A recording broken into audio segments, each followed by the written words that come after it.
okay. Welcome to Ranger Reviews, a web series where we look at episodes of the TV show Power Rangers and then discuss them.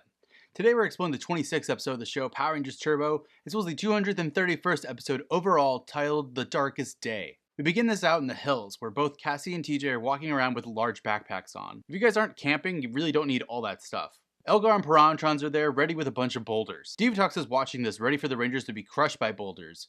And then Elgar starts to push them over the edge. Then we see another spacecraft, and someone inside says that they're in range and tells them to contact Divatox. The phone rings on the subcraft and Rygog answers, but Divatox ignores him, focused on TJ and Cassie. Elgar can't get the thing to budge, but then he actually hits it over, and a rock slide is coming toward TJ and Cassie, who run away. This is the lamest attack ever, just shoot them. TJ calls out Lightning Cruiser and Stormblaster to, I guess, sacrifice them instead. And they see that the two cars are there, so they get into Stormblaster while Lightning Cruiser fires from above at Elgar and the other. Elgar is pissed that they've disappeared, but he says how Rangers can't disappear into thin air, which is a lie because they teleport all the time. Actually, yeah, why didn't they just teleport away before? They show up in Stormblaster anyways, somehow next to Elgar getting out. They fight off the Piranhatrons and Elgar laments that he sucks, so they teleport away. Divatox is pissed that Elgar failed, but then General Havoc appears, and he is Divatox's brother. Apparently. His space base is complete and it's ready for Divatox, which apparently he's been building for her this entire time.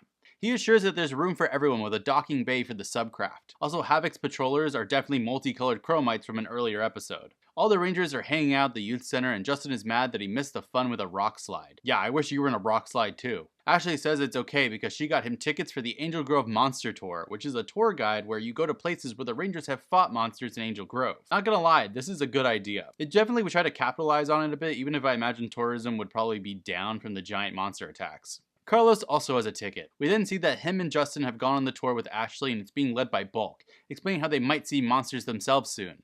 Could it be Pudgy Pig, Eye Guy, the Peckster?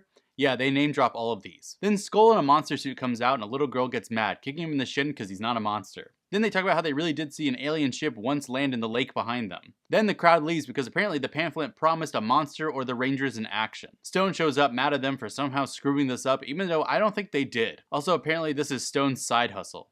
At night on the subcraft, Elgar has arrived back on the ship and he's surprised to see his Uncle Havoc. So who the hell is Elgar's mom or dad? They haul in the anchor and fire the thrusters, lifting off from the lake and firing into the space. This entire sequence is really cool and pretty well shot if I'm honest, especially by Power Ranger standards. They meet up with the space base docking into it and we see that there are some chromites flagging them in. Now that they're fully aboard, chromites open the door to show a balcony for them to see the Earth, rolling out a red carpet. Divatox is so excited for this, going to take a tour with Havoc, and she calls everyone peons and how she's a queen, etc, etc. Havoc then mentions his secret weapon and he hits a button, revealing the Metallosaurus, a giant dragon robot to defeat the Power Rangers. In the power chamber, TJ and Carlos are with Alpha and they talk about how Divatox has left Earth and they're confused. Then Havoc comes over the viewing globe telling the Rangers to come to the docks to discuss what's going on, and if they don't show up, they'll just blow up the Earth. Shift into turbo. All 5 Rangers show up to find Havoc sipping tea.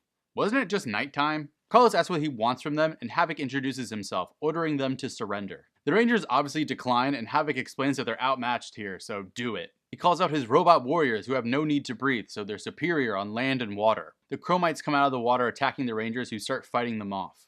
Then Havoc introduces the Metallosaurus, getting into the cockpit and controlling it. TJ decides this is the most opportune time to try to use the turbine laser for some godforsaken reason, and they fire at Metallosaurus and shocker, it does nothing. TJ then tells Alpha to send the turbo, but then they just get blown up. Bulk and Skull have a new crowd, talking to them about how highly sophisticated the monster detection system is, and how they shouldn't run and scream. But of course Metallosaurus comes into view and everyone does just that, running away.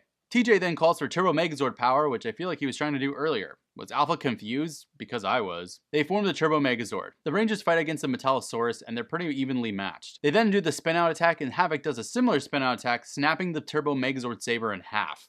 Ruh-roh.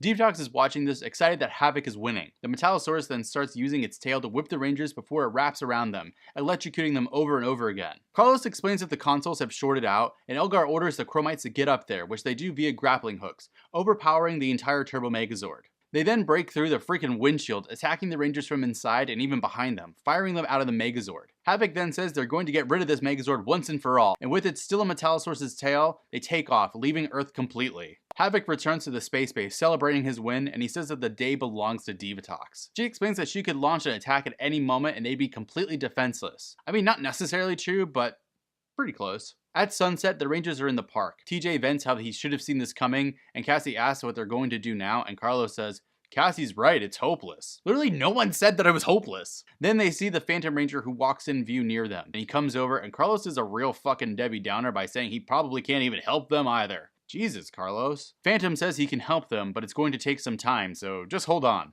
To be continued. This episode's super weird pacing-wise. I mean, it's kind of drawn out for what it is, but honestly, the story is good enough that I'm okay with it. Like, I appreciate that we've been filling out Divatox's family tree, and I actually like Havoc a lot. He has a really cool design, and his personality seems to really balance out the kookiness of Divatox. The Rangers getting tossed out of their Megazord is pretty damn brutal, and honestly, the entire attack was really cool to watch. And the fact that this giant dinosaur just stole their Megazord with its tail is hilarious. So overall, I think this episode does pretty well for itself. So what will happen next time as we conclude this particular story up a bit? Find out next time, but until then, may the power protect you.